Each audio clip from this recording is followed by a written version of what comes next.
ओम नमः शिवाय विद्यार्थी मित्रों, આપણે સપુષ્પ વનસ્પતિની બાહ્યાકાર વિદ્યાની અંદર મૂળ, પ્રકાંડ, પર્ણ અને પુષ્પ, ફળ, બીજ બધી જ રચનાઓ ભણી ગયા। આ બધી રચનાઓ સાથે સાથે તેમની વનસ્પતિ પર કેવી રીતે ગોઠવણી હોય છે તે પણ ભણી ગયા। હવે આ લાક્ષણિક સપુષ્પ વનસ્પતિઓનું અર્ધ પ્રવર્ધીય વર્ણન। લાક્ષણિક સપુષ્પ વનસ્પતિનું અર્ધ પ્રવર્ધીય વર્ણન એટલે કે જ્યારે આપણે કોઈ વનસ્પતિ વિશે જાણતા હોઈએ તો તેને આપણે શોર્ટમાં કેવી રીતે સમજાવવું અથવા તેની પુષ્પસૂત્ર અને પુષ્પાકૃતિ કેવી રીતે દોરવી તેની માહિતી આજના વિડીયોની અંદર આપણે સમજવાની છે। પ્રશ્ન છે, પુષ્પસૂત્ર એટલે શું? પુષ્પસૂત્ર બનાવવા માટે કઈ નિશાનીઓ વાપરવામાં આવે છે? આજે બધી જ નિશાનીઓ વિશે આપણે ભણીશું।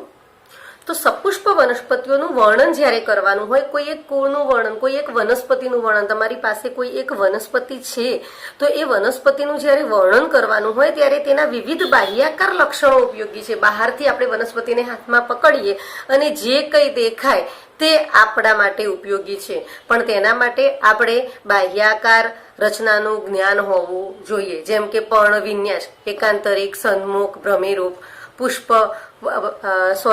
કલિકાંતર વિન્યાસ, પછી બીજાશયનું સ્થાન, આ બધું આપણે ભણ્યા આગળના વિડીયોની અંદર, એટલે કે આ ચેપ્ટરની અંદર આગળ આપણે આ બધું જ ભણ્યા। તો એ બધું જ્ઞાન હોવું આપણી પાસે જરૂરી છે। જ્યારે એ જ્ઞાન આપણી પાસે હોય ત્યારે જ આપણે તેમનું વર્ણન કરી શકીએ। તે માટે વનસ્પતિની પ્રકૃતિ, કેવા પ્રકારની પ્રકૃતિ છે, વેલામય છે, ક્ષુપ સ્વરૂપ છે, વૃક્ષ સ્વરૂપ છે, તેનું મૂળ, પ્રકાંડ અને પર્ણ જેવા વાનસ્પતિક લક્ષણો સમજી ગયા બધાના। મૂળ કેવું, સોટી મૂળ તંત્ર કે તંતુ મૂળ તંત્ર, સ્થાનિક, અસ્થાનિક પ્રકાંડની વાત કરીએ તો નબળા પ્રકાંડ હોય, પર્ણ સદસ્ય પ્રકાંડ હોય, ઘણા બધા પ્રકારના પ્રકાંડો આપણે ભણ્યા। અને પછી પર્ણની વાત કરીએ તો સંયુક્ત અથવા સાદા પર્ણોની વાત છે। તો આ બધી જ લક્ષણોનું જ્ઞાન આપણી પાસે હોવું જરૂરી છે। પુષ્પ વિન્યાસ અને પુષ્પીય ભાગોનું પણ વર્ણન આપણને એ બધા વિશેની માહિતી હોય ત્યારે જ આપણે સપુષ્પ વનસ્પતિનું પુષ્પસૂત્ર કે પુષ્પાકૃતિ બનાવી શકીએ। વનસ્પતિના વિવિધ ભાગોનું વર્ણન કર્યા પછી પુષ્પાકૃતિ અને પુષ્પસૂત્ર પ્રસ્તુત કરવામાં આવે। જ્યારે અર્ધ પ્રવર્ધીય વર્ણન કરીએ છીએ વનસ્પતિનું ત્યારે આ બધું જ પહેલા વર્ણન કરવાનું। ધારો કે આપણી પાસે કોઈ એક વનસ્પતિ છે, કોઈ વનસ્પતિ લઈએ કે જે વનસ્પતિ કેવા પ્રકારની, એટલે શુષ્કોદ્ભિદ સ્વરૂપમાં નિવાસસ્થાન કરે છે તો આપણે લખીશું કે નિવાસસ્થાન શુષ્કોદ્ભિદ પ્રકારનું। પછી મૂળ તો સોટી મૂળ તંત્ર, જે છે તે તંતુ મૂળ તંત્ર છે તો તંતુ મૂળ તંત્ર, પ્રકાંડ તો પર્ણ સદસ્ય પ્રકાંડ અથવા તો વૃક્ષ સ્વરૂપની અથવા તો ક્ષુપ સ્વરૂપની, પર્ણો તો ઝાલાકાર શિરા વિન્યાસ ધરાવતા સાદા પર્ણો। પછી પુષ્પ વિન્યાસ, જે પુષ્પ વિન્યાસ પરિમિત છે, અપરિમિત છે, જે પુષ્પ વિન્યાસ તેમાં જોવા મળે છે તે, ત્યાં સુધીનું વર્ણન પહેલા કરી દેવાનું, સ્ટેપ બાય સ્ટેપ મુદ્દા આપીને। અને પછી પુષ્પીય ભાગોનું વર્ણન કરાય। પછી પુષ્પની અંદર કેવા ભાગો છે, એટલે વજ્રપત્ર કેવા પ્રકારના આપણે ભણ્યા, યુક્ત હોય કે મુક્ત હોય। પછી દલપત્રો કેવા પ્રકારના, દલપત્રો પર કલિકાંતર વિન્યાસ આપણે ભણ્યા છીએ, આચ્છાદિત ભણ્યા છીએ ને, વ્યાવૃત, એ બધા તો એનું વર્ણન કરવાનું છે। એ પછી વનસ્પતિના વિવિધ ભાગોની અંદર પુષ્પસૂત્ર કેવી રીતે પ્રસ્તુત કરવું, તો પુષ્પસૂત્ર પ્રસ્તુત કરવા માટે કેટલાક ચિહ્નો છે, પુષ્પાકૃતિ માટે કેટલીક સંજ્ઞાઓ અથવા તો કેટલાક ચિહ્નો પ્રસ્તુત કરવામાં આવે છે। સૌથી પહેલા આપણે એ ચિહ્નોનું જ્ઞાન હોવું જોઈએ। તો આપણે વનસ્પતિનું આ વર્ણન તો ભણી ગયા કે મૂળ, પ્રકાંડ, પર્ણ વગેરે કેવી રીતે દર્શાવવું, પરંતુ પુષ્પ ના જે ચિહ્નો છે, ચોક્કસ સંજ્ઞાઓ જે છે તે સમજીએ। તો જો વનસ્પતિનું પુષ્પ નિપત્રી છે, ખબર છે ને નિપત્રી પુષ્પ કોને કહીએ? પુષ્પની કક્ષમાંથી જો પર્ણો ઉદ્ભવતા હોય તો તેવા પર્ણને નિપત્ર અને તેવા પુષ્પને આપણે નિપત્રી પુષ્પ કહીએ છીએ। તો જો પુષ્પ નિપત્રી હોય તો આગળ BR શબ્દ લખાશે સૌથી પહેલા, તો બી આર નિપત્ર માટે, અને જો અનિપત્રી છે તો EBR શબ્દ લખાશે. હવે વાત કરીએ સંમિતિની. તો સંમિતિને આધારે આપણે પુષ્પના પ્રકારો ભણ્યા હતા. સંમિતિ એટલે કે જો પુષ્પને કોઈ પણ અક્ષેથી કાપતા, કોઈ પણ ધૈર્યથી કાપતા સરખા ભાગોમાં તે વિભાજિત થાય તો આપણે તેને નિયમિત કહીએ. અને અનિયમિત કોને કહીશું? માત્ર એક જ અક્ષેથી કાપતા બે સરખા ભાગ થાય તો અનિયમિત. તો નિયમિત અને અનિયમિત પુષ્પ માટે માતૃ અક્ષ પર આવી સંજ્ઞા દર્શાવવામાં આવે છે. ગોળ કરી, વચ્ચે પ્લસ, અહીંયા આગળ રાઉન્ડ કરી અને વચ્ચે લાઈન અથવા તો ઓબ્લિક કરીને આપણે ટકાવારી દર્શાવીએ છીએ ને, એવી રીતની કંઈક સંજ્ઞા આપણને જોવા મળે છે. તો આ સંમિતિ દર્શાવવા માટે નિયમિત અનિયમિત સંજ્ઞાઓ યાદ રાખજો, નહીતર પુષ્પીય ભાગોનું વર્ણન તમે કરી શકશો નહીં. કેવી રીતે યુઝ કરવાનું છે હું તમને સમજાવું છું. જાતિની વાત કરીએ તો જાતિ જ્યારે પુષ્પને આપણે હાથમાં પકડીએ અને પુષ્પ જો દ્વિલિંગી છે એટલે કે તેની અંદર સ્ત્રીકેસર અને પુંકેસર બંને હાજર છે તો તેવા પુષ્પની સંજ્ઞા આ રીતે દર્શાવીશું, જેને આપણે ઉભયલિંગી પુષ્પ પણ કહીએ છીએ. જો પુષ્પની અંદર માત્ર સ્ત્રીકેસર હાજર છે અને પુંકેસર ગેરહાજર છે તો તેને આપણે માદા પુષ્પ કહીએ છીએ. તેની અંદર માત્ર સ્ત્રીકેસર છે માટે સ્ત્રીકેસરી પુષ્પ કહીએ છીએ અને તેને આ માદાની નિશાની પ્રમાણે દર્શાવશું. હવે વાત કરીએ કે પુષ્પની અંદર માત્ર પુંકેસરો જોવા મળે તો તેને પુંકેસરીય પુષ્પ કહીશું અથવા નર પુષ્પ કહીશું. અને આ નર પુષ્પની સંજ્ઞા કંઈક આવી છે. સંજ્ઞાઓ ફરીથી કહું છું, સંજ્ઞાઓ યાદ રાખો. સૌથી પહેલા આપણે નિપત્ર કહ્યું. નિપત્રની અંદર BR હોય તો નિપત્રી પુષ્પ, EBR હોય તો અનિપત્રી પુષ્પ. સંમિતિ તો આ નિશાની, સંમિતિની અંદર નિયમિત પુષ્પમાં આ, અનિયમિતની અંદર આ. જ્યારે જાતિ આવે તો આ ઉભયલિંગી માદા પુષ્પ અને નર પુષ્પની નિશાની. હવે વાત કરીએ આપણે વજ્રપત્રોની. તો વજ્રપત્રો જ્યારે આપણે દર્શાવતા હોઈએ ત્યારે તેને કે સંજ્ઞાથી દર્શાવવામાં આવે છે. કે એ વજ્રપત્રનું ચિહ્ન છે. જો K4 લખ્યું હોય તો 4 મુક્ત વજ્રપત્રો. કોઈ પુષ્પની અંદર 4 વજ્રપત્રો છે. વજ્રપત્ર એટલે જે લીલા કલરનું સૌથી બહારનું ચક્ર છે તે. તો 4 વજ્રપત્રો છે અને એ ચારે ચાર એકબીજાથી મુક્ત છે, એકબીજા સાથે જોડાયેલા નથી. તો આ રીતે દર્શાવીશું. પરંતુ એ ચારે એકબીજા સાથે જોડાયેલા છે તો આજુબાજુ કૌંસ ઓબ્લિકમાં કરી દઈશું. તો K4 4 યુક્ત વજ્રપત્રો દર્શાવશે, K4 4 મુક્ત હોય અને આ કે. હવે આ 4 છે એ મેં મારી રીતે માત્ર સમજાવવા ખાતર લીધા છે. અહીં આગળ આ સંખ્યા જો 5ની હોય, 5 વજ્રપત્રો છે તો K5 મુક્ત હોય તો આ રીતે અને યુક્ત હોય તો આ રીતે. 2 હોય તો અહીંયા 2 લાગશે. હવે વાત કરીએ દલપત્રોની. તો દલચક્ર જે છે તેને શી સંજ્ઞાથી દર્શાવાય છે? સેમ વજ્રપત્રોની જેમ જ જો તેઓ એકબીજાથી મુક્ત છે તો આજુબાજુ કૌંસ નહીં આવે. 4 મુક્ત દલપત્ર પરંતુ જોડાયેલા છે તો 4 યુક્ત દલપત્રને આવી રીતે કૌંસમાં દર્શાવવામાં આવશે.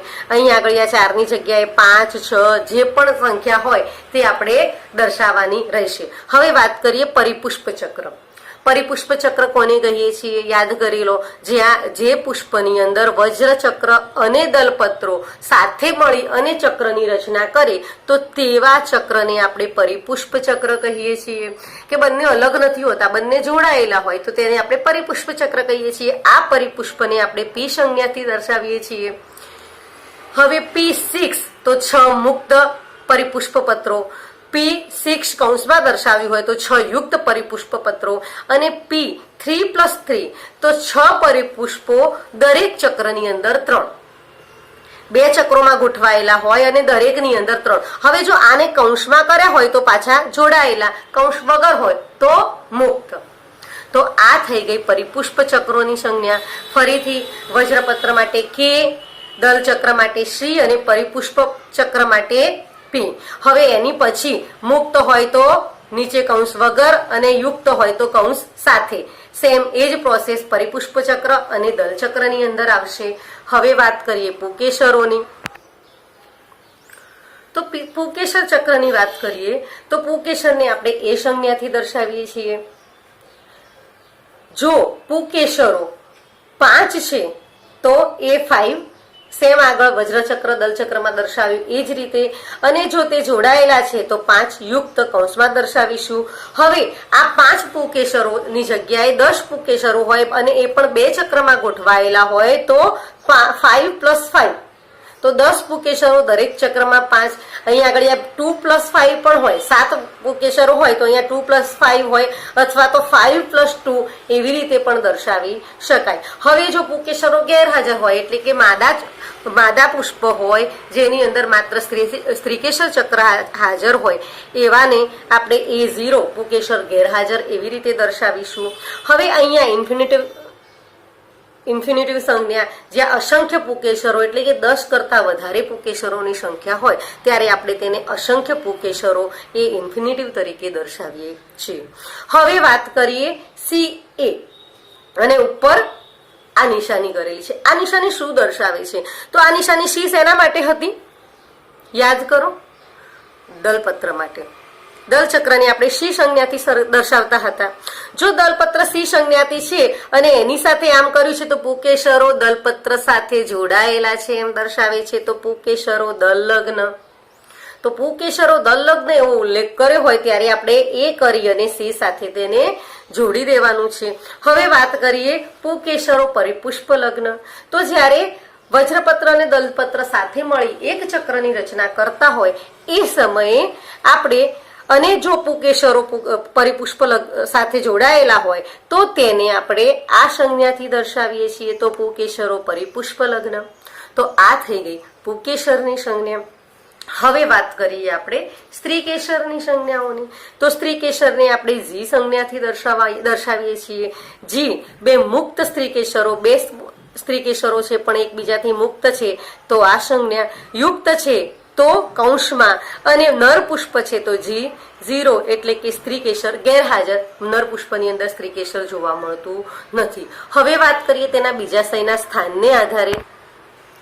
તો બીજાશયના સ્થાનને આધારે આપણે સ્ત્રીકેશરને દર્શાવ્યું. આપણે દર્શાવી દીધું કે G એટલે G2 અને યુક્ત, તો બે સ્ત્રીકેશરો છે અને તે પણ એકબીજા સાથે યુક્ત છે, એ તો આપણે દર્શાવ્યું. પણ ઉદ્ધ્વસ્ત જો નીચે નિશાની આવે તો G શું થઈ ગયું? સ્ત્રીકેશર છે, નીચે નિશાની તો સ્ત્રીકેશર પુષ્પાસનની ઉપર એટલે ઉચ્ચસ્ત બીજાશય અથવા ઉદ્ધ્વસ્ત યુક્ત દ્વિસ્ત્રીકેશરી સ્ત્રીકેશર. આ યુક્ત દ્વિસ્ત્રીકેશરી સ્ત્રીકેશર તો સમજાઈ ગયું. હવે નીચે નિશાની છે એનો મતલબ કે નીચે પુષ્પાસન છે. આપણે પુષ્પાસન બીજાશયના સ્થાનને આધારે ભણ્યા હતા કે અહીંયા આગળ આ રહ્યું એ પુષ્પાસન, એની ઉપર બીજાશય કેવી રીતે ગોઠવાયેલું છે તે. તો આ ઉપર છે, બીજાશય ઉપર ગોઠવાયેલું છે તો આને આપણે ઉચ્ચસ્ત કહીશું. હવે અહીંયા અર્ધ અધસ્ત દ્વિસ્ત્રીકેશરી, તો અહીંયા બાજુમાં નિશાની કરી હોય એટલે અડધું ખૂપેલું આ પુષ્પાસન થોડુંક ઉપર આવેલું હશે, અને સ્ત્રીકેશર આટલું અડધે સુધી તેની અંદર ખૂપેલું હશે. દ્વિસ્ત્રીકેશરી યુક્ત તો સમજાઈ ગયું કે યુક્ત દ્વિસ્ત્રીકેશરી, પરંતુ અર્ધ અધસ્ત એટલે કે અડધું બીજાશય પુષ્પાસનની અંદર ખૂપાયેલું છે. પછી વાત કરીએ અધસ્ત, તો અધસ્તની અંદર બીજા સ્ત્રીકેશર નીચે દર્શાવવાનું અને આ ઉપર. એ પણ આપણે ભણ્યા છીએ કે આવું આખું જ ફેલાયેલું પુષ્પાસન હતું અને એની અંદર સ્ત્રીકેશરનું આખું જ બીજાશય આ રીતે જોડાયેલું અને બીજા ભાગો અહીંયાથી ઉત્પન્ન થતા હતા. તો આ થઈ ગયું યુક્ત અધસ્ત દ્વિસ્ત્રીકેશરી સ્ત્રીકેશર. યુક્ત કારણ કે જોડાયેલા સ્ત્રીકેશરો છે, અધસ્ત એટલે આખું અંદર ખૂપાયેલું છે અને એવું સ્ત્રીકેશર દર્શાવવાનું છે. તો આ થઈ ગઈ સ્ત્રીકેશરની સંજ્ઞા. તો વિદ્યાર્થી મિત્રો, આમ પુષ્પસૂત્રની રચનામાં જે તે પુષ્પચક્રની સંજ્ઞા બાદ તે ચક્રના એકમોની સંખ્યા દર્શાવાય છે. એટલે કે G પછી તેના એકમો કેટલા છે તે, C પછી કેટલા એકમો છે તે, K પછી એટલે કે વજ્રપત્ર, K એટલે વજ્રપત્ર, એની કેટલા એકમો છે તે દર્શાવાય છે. તેમાં પુષ્પીય ચક્રોના એકમોની સંખ્યા પુષ્પ પ્રમાણે બદલાતી રહે છે. અહીંયા એક જ સ્ત્રીકેશર હોય તો માત્ર 1 લખાશે, નહીં હોય તો 0 લખાશે, 5 હશે તો 5 લખાશે, અસંખ્ય હશે તો ઇન્ફિનિટિવ લખાશે. આમ પુષ્પની અંદર જે આ એકમોની સંજ્ઞા છે એ માત્ર બદલાતી રહે. ફરીથી હું તમને એકવાર બધી જ સંજ્ઞાઓ વિશે કહી દઉં કે પુષ્પ જો નિપત્રી છે તો BR, અનિપત્રી છે તો EBR. નિયમિત અને અનિયમિત માટે નિશાની આ અને આ છે નિયમિતની, આ છે અનિયમિતની. અને પછી આવશે વજ્રપત્ર. વજ્રપત્ર માટે કે, દલપત્ર માટે સી, પુકેશરો માટે એ અને સ્ત્રીકેશર માટે જી એમ સંજ્ઞા લખાય છે. અહીં આગળ આપણે તમને હું રાયનું પુષ્પસૂત્ર સમજાવું. રાય વનસ્પતિનું પુષ્પસૂત્ર અહીંયા દોર્યું છે, લખ્યું છે. તો પુષ્પસૂત્ર અહીં આગળ નિપત્ર દર્શાવ્યા નથી. હવે નિપત્રી આપણે જાણતા હોઈએ એટલી જ સંજ્ઞા આપણી હાથમાં પુષ્પ આવ્યું અને આપણે જે નથી જાણતા એ નહીં લખીએ. જો આ પુષ્પ નિપત્રી હોય તો આપણે શું લખીશું? બી આર, આગળ બી આર લખીશું. પરંતુ અનિપત્રી હશે તો આગળ લખીશું ઈ બી આર. તો આ હવે વાત કરીએ પુષ્પ કેવું છે? નિયમિત. તો આ સંજ્ઞા થઈ આની ઉપર નિયમિત. નિયમિત પુષ્પ તો પુષ્પને કોઈ પણ અક્ષેથી કાપતા એક સરખા ભાગમાં વિભાજિત થાય છે, માટે આ નિયમિતની સંજ્ઞા. તો રાયનું પુષ્પ હશે તે કેવું હશે? નિયમિત. આ શું દર્શાવે છે? નિશાની ઉભયલિંગી. અહીંયા નર અને માદા એટલે કે પુકેશરો અને સ્ત્રીકેશરો બંને એક જ પુષ્પની અંદર આવેલા છે. પછી આવશે કે સ્ટેપ બાય સ્ટેપ લખવાનું છે. યાદ રાખજો, પહેલા નિપત્ર લખવાનું, પછી નિયમિતતા લખવાની, પછી તેની જાતિ લખવાની અને જાતિ લખ્યા પછી વજ્રપત્ર, દલપત્ર, પુકેશર અને સ્ત્રીકેશર. તો આ થઈ ગઈ જાતિ, જેમાં નર અને માદા તો પુકેશરો અને સ્ત્રીકેશરો સાથે જોવા મળશે. આ છે કે એટલે વજ્રચક્ર. વજ્રચક્ર કેવા પ્રકારનું છે? તો બે ચક્રમાં ગોઠવાયેલા છે અને 2+2 4 વજ્રપત્રોની સંખ્યા 4 છે અને એ પણ બે ચક્રોમાં ગોઠવાયેલા છે. હવે દલપત્રોની વાત કરીએ તો દલપત્ર એક જ ચક્રમાં અને 4 એ પણ એકબીજાથી મુક્ત. અહીંયા કૌંસ ક્યાંય છે નહીં, માટે એ કેવા છે? મુક્ત. હવે વાત કરીએ પુકેશરોની તો પુકેશર બે ચક્રમાં ગોઠવાયેલા છે, એકબીજાથી મુક્ત છે. ટોટલ સંખ્યા 6 છે, એક ચક્રમાં 2 અને એક ચક્રની અંદર 4. સ્ત્રીકેશરની વાત કરીએ તો યુક્ત દ્વિસ્ત્રીકેશર એ નીચે અંડરલાઈન છે, એનો મતલબ છે ઉચ્ચસ્થ બીજાશય. બીજાશય ઉપર આવેલું છે. તો આ થઈ ગયું રાય વનસ્પતિનું પુષ્પસૂત્ર. આ પુષ્પસૂત્ર લખ્યું છે. હવે તમને આવી રીતે કોઈ પણ પુષ્પસૂત્ર લખીને આપે તો તેના પરથી તમે આકૃતિ બનાવી શકો. આકૃતિ કેવી રીતે બનાવવાની છે એ હું તમને સમજાવું, પણ તમને જો આકૃતિ આપી હોય તો આકૃતિ ઉપરથી પુષ્પસૂત્ર પણ જાતે બનાવતા આવડવું જોઈએ અને પુષ્પસૂત્ર ઉપરથી આકૃતિ પણ જાતે બનાવતા આવડવી જોઈએ. હવે વાત કરીએ, આ છે નિયમિત. તો મુખ્ય અક્ષ દર્શાવી દીધો નિયમિત. હવે દ્વિલિંગી છે તો આની અંદર જ્યારે પણ પુકેશરો અને સ્ત્રીકેશરો બંને દર્શાવીશું. હવે સૌથી બહારનું આ જે છે તે વજ્રચક્ર દર્શાવે છે. વજ્રચક્ર કેવું છે? 2+2. તો 2 બહાર અને 2 અંદર. 1 આ બંને બહારનામાં, આ બંને અંદર, એમ 2 અલગ અલગ ગોઠવાયેલા દર્શાવ્યા. હવે વાત કરીએ C4. C શું દર્શાવે છે? દલપત્રો. તો દલપત્ર એક જ ચક્રમાં અને 4 એકબીજાથી મુક્ત. તો અહીંયાથી ક્યાંય આપણે જોડાયેલા દર્શાવવાના નથી. હવે વાત કરીએ એ બે ચક્રમાં છે 2+4. તો આ અહીંયા આગળ આ 2 દર્શાવ્યા અને પછી આ 4 દર્શાવ્યા એક જ ચક્રમાં. દેખાય છે? આ 4 એક જ ચક્રમાં અને આ બંને એક ચક્રમાં.